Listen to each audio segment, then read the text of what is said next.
Setelah kepergian ahli misterius yang membawa serta Goyo bersamanya, Xiaoyan segera kembali menuju Yao Chen dan yang lainnya, yang kini kondisi mereka sudah mulai membaik berkat pil penyembuhan. Ia memerintahkan para tetua papilion untuk membersihkan sisa-sisa kekacauan dan memastikan keamanan seluruh wilayah papilion bintang jatuh. Sementara para murid lainnya diperintahkan untuk kembali melakukan kegiatan seperti biasanya. Ketika suasana sudah mulai kondusif, Xiaoyan kembali memastikan keadaan gurunya yang sebelumnya terluka parah oleh serangan gabungan dua elit Banseng. Yao Chen hanya tersenyum. Ia mencoba menenangkan Xiaoyan. Rasa bangga terlintas di matanya ketika melihat Xiaoyan telah melangkah jauh ke depan. Murid yang dulu dia pandu dengan sabar, kini telah tumbuh menjadi sosok yang kekuatannya bahkan telah melampaui dirinya. Guru dan murid itu tampak membahas tentang kemunculan ahli doseng dari aula jiwa yang muncul melalui retakan ruang. Menurut Yao Chen, sosok misterius itu tampaknya telah terhalang oleh sesuatu. Entah itu oleh sebuah segel atau batasan yang masih belum diketahui. Sebab itulah meskipun orang itu memiliki kekuatan yang menakutkan, ia tidak berani menunjukkan dirinya. Bahkan provokasi yang kamu berikan tidak cukup kuat untuk membuat sosok misterius itu keluar dari balik celah ruang. Karena untuk mencari informasi sosok misterius itu memerlukan waktu yang lama, jadi Yao Chen mengajak semua orang yang terluka untuk segera beristirahat dan memulihkan diri. Singkat cerita, satu hari telah berlalu. Yao Chen, Xiaoyan, dan yang lainnya berkumpul di aula utama untuk membahas seluruh situasi yang terjadi selama Xiaoyan melakukan pelatihan tertutup. Ketika pembicaraan itu sampai pada keterlibatan aliansi sungai yang mendalam, sorot mata Xiaoyan perlahan berubah menjadi dingin. Ia menyadari bahwa papilion bintang jatuh membutuhkan sesuatu yang lebih dari kekuatan seorang individu. Di benaknya terlintas untuk membuat sebuah aliansi besar. Sebuah kekuatan gabungan yang dapat menandingi organisasi seperti Aula Jiwa di masa depan.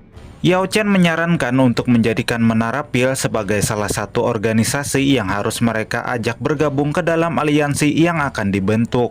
Menara Pil merupakan sebuah organisasi kuno yang terkenal dengan kekuatan alkemisnya. Selain itu, Menara Pil juga memiliki kebencian terhadap Aula Jiwa. Xiaoyan sempat ragu karena sepengetahuannya 3 kepala Menara Pil hanya ahli Dozun. Bukan sosok yang tampak menakutkan jika dibandingkan dengan ahli dari Aula Jiwa. Jangan salah, ujar Abah Yao Chen. Beliau menjelaskan bahwa Menara Pil yang diketahui dunia hanyalah bagian luar saja. Menurut informasi yang ia dapat, Suqian yang merupakan salah satu tokoh terkemuka Menara Pil telah menembus ranah Banseng. Kekuatan Menara Pil tersembunyi di bagian terdalam yang dikenal dengan nama Menara Pil Kecil. Tempat berkumpulnya alkemis terkuat dan berbahaya di benua Doki. Para alkemis itu dikenal sebagai hantu tua yang sangat ditakuti bahkan oleh Aula Jiwa. Karena keberadaan dan kekuatan tersembunyi itulah Aula Jiwa selama ini tidak berani menyerang Menara Pil secara langsung. Namun hubungan antara Menara Pil dengan Aula Jiwa bukan hanya sekedar persaingan. Menara Pil membenci Aula Jiwa karena dulu salah satu murid pendiri Menara Pil ternyata adalah utusan dari Aula Jiwa. Murid itu dengan kejam membunuh gurunya sendiri. Sejak saat itulah rasa dendam telah melekat di tulang para tetua Menara Pil terhadap Aula Jiwa. Xiaoyan merenung sejenak. Ia tahu meskipun Menara Pil memiliki dendam dengan Aula Jiwa, tetapi untuk mengajak mereka bergabung ke dalam aliansi pasti tidak akan mudah. Sambil menunggu waktu yang tepat untuk melakukan perjalanan ke Menara Pil Kecil, Yao Chen menyarankan Xiaoyan untuk terlebih dulu memperkuat hubungan dengan beberapa paksi yang mudah dijangkau, seperti Sekte Bunga dan Lembah Api yang berkobar. Keduanya memiliki reputasi yang besar di wilayah dataran tengah, dan bisa menjadi pondasi awal bagi terbentuknya aliansi baru Papilion Bintang Jatuh. Xiaoyan mendengarkan saran gurunya dengan saksama. Tatapannya menjadi lebih serius dan penuh tekad untuk menyelesaikan semua urusan secepat mungkin sebelum munculnya teratai api pemurnian iblis. Ia tahu bahwa penyerangan terhadap Papilion Bintang Jatuh sebelumnya hanyalah awal untuk pertempuran yang besar. Namun sebelum pertempuran besar itu terjadi, Xiaoyan mengajak gurunya untuk melakukan sesuatu yang lebih penting, yaitu membalas dendam terhadap paksi-paksi yang ikut serta dalam penyerangan Papilion Bintang Jatuh. Maka dengan begitu tidak akan ada lagi aliansi yang berani melawan Papilion Bintang Jatuh di masa depan. Selain membalas dendam, menghancurkan mereka juga baik untuk membangun reputasi agar semua orang tahu betapa menakutkannya Papiliun Bintang Jatuh. Yao Chen langsung tertawa ketika mendengar rencana muridnya tersebut. Keesokan harinya, guru dan murid itu bersama dengan beberapa tetua Papiliun segera pergi menuju sekte dan paksi yang ikut serta dalam penyerangan terhadap Papiliun Bintang Jatuh. Selama 10 hari, setidaknya 20 sekte telah mereka musnahkan. Ketika memusnahkan Papiliun Petir Angin, Xiaoyan teringat dengan Hansu, seorang gadis dari klan Han yang pernah menolongnya. Xiaoyan mengutus 3 tetua untuk pergi menuju kediaman keluarga Han. 3 tetua ditugaskan untuk membantu keluarga Han mengambil alih posisi Papiliun Petir Angin. Sebagai rasa terima kasihnya, Xiaoyan juga memberikan 2 pil obat untuk Hansu dan Han Yu. Ketika menerima pil obat itu, wajah Hansu nampak mengsedih. Dia memiliki beberapa perasaan terhadap Xiaoyan. Namun ia juga sadar bahwa Xiaoyan telah berada di tempat yang tidak bisa ia jangkau, bagaikan pungguk merindukan rembulan. Di sisi lain, setelah balas dendam selesai, Xiaoyan berencana untuk melanjutkan misinya, yaitu mengunjungi Sekte Bunga, Lembah Api yang Berkobar, dan Menara Pil. Singkat waktu, Yao Chen dan Xiaoyan datang berkunjung ke Sekte Bunga. Sekte Bunga bukan hanya terkenal oleh kecantikan para muridnya, tetapi Sekte Bunga juga dikenal tenang dan misterius. Tidak banyak yang mengetahui bahwa di balik pesona kecantikan para gadis di Sekte Bunga tersembunyi 2 tetua yang kekuatannya berada di tingkat Banseng. Bahkan para murid mereka sendiri tidak mengetahui keberadaan keduanya. Kedua tetua agung tersebut memiliki hubungan lama dengan Yao Chen. Istilahnya kayak TTM, teman tapi mesranya Abah Yao Chen waktu masih muda. Ketika melihat kedatangan Yao Chen, kedua tetua agung itu nampak terkejut setelah mengetahui bahwa Yao Chen telah mencapai tingkat Banseng. Sementara muridnya telah melampaui gurunya dengan mencapai tingkat Doseng, level yang belum bisa mereka capai meski telah berlatih selama puluhan tahun. Perihua sempat kepo dengan hubungan masa lalu antara Yun Yun dengan Xiaoyan.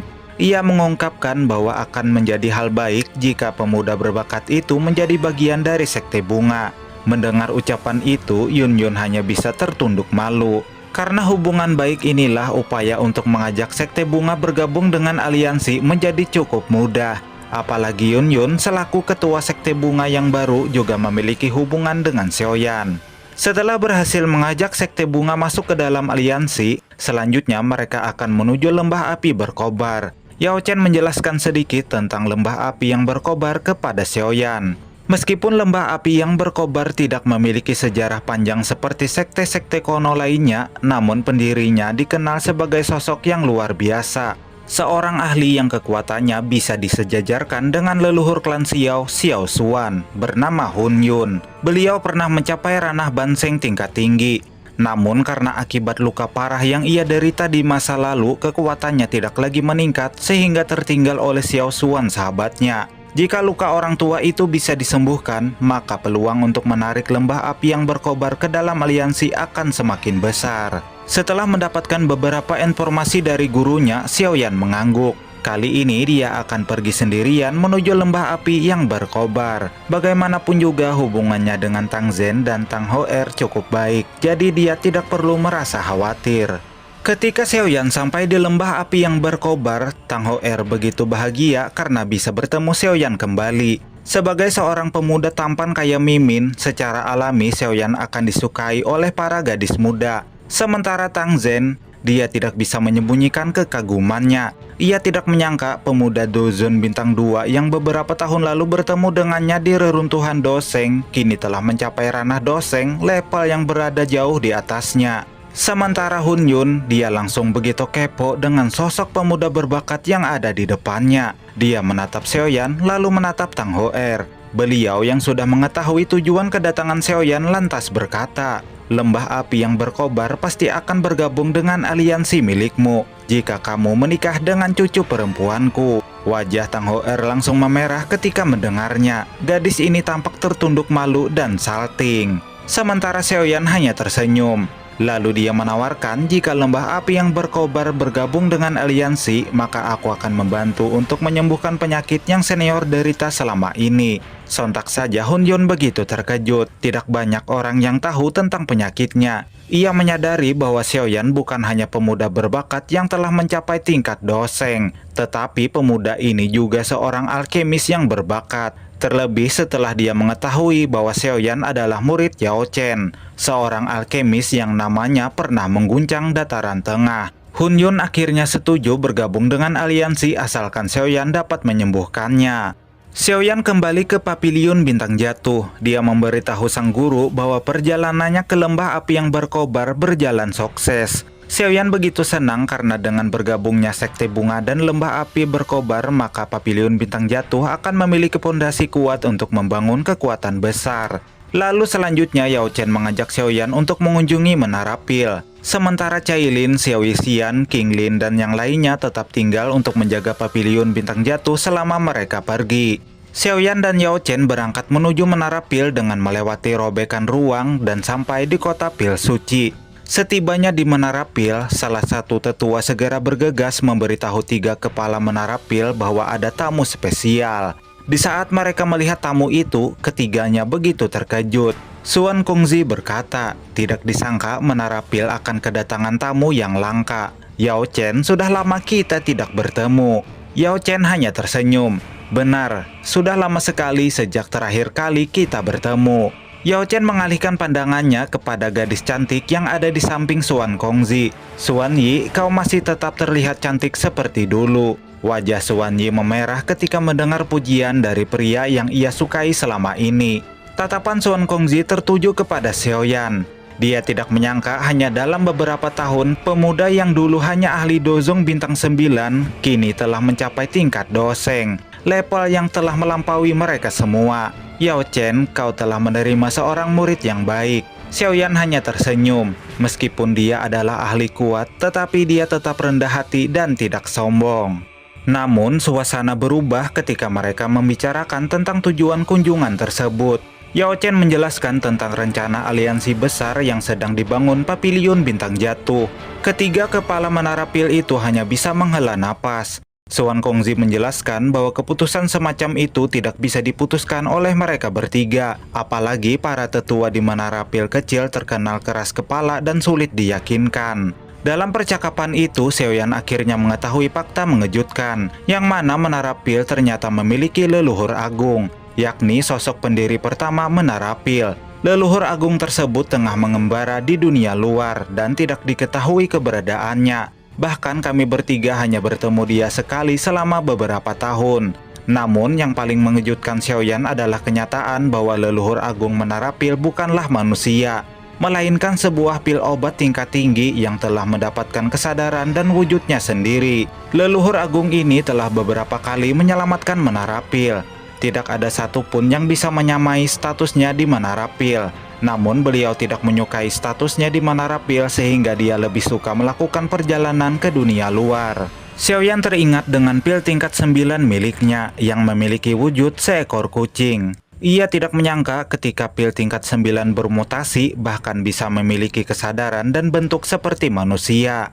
Karena leluhur agung ini tidak bisa dihubungi, Suan Kongzi lantas memberitahu bahwa masalah aliansi akan diputuskan oleh para leluhur di Menara Pil kecil melalui pemungutan suara. Ada 10 tetua di Menara Pil kecil, mereka adalah 3 di antaranya. Jadi Xiaoyan telah mendapatkan 3 suara, tapi 7 tetua lainnya tidak bisa dibujuk dengan kata-kata. 2 di antara 7 leluhur itu sangat membenci Aula Jiwa. Jadi kemungkinan keduanya bisa saja setuju bergabung dengan aliansi. Jadi saat ini Xiaoyan diperkirakan telah mengantongi 5 suara. Namun untuk bisa membuat Menara Pil bergabung dengan aliansi, maka Xiaoyan harus mendapatkan setidaknya 7 suara yang setuju. Suan Kongzi mengajak Yao Chen dan Xiaoyan untuk pergi ke Menara Pil kecil. Dengan bakat dan kemampuan yang Xiaoyan miliki, pastinya pemuda tersebut akan dapat meyakinkan para tetua Menara Pil kecil.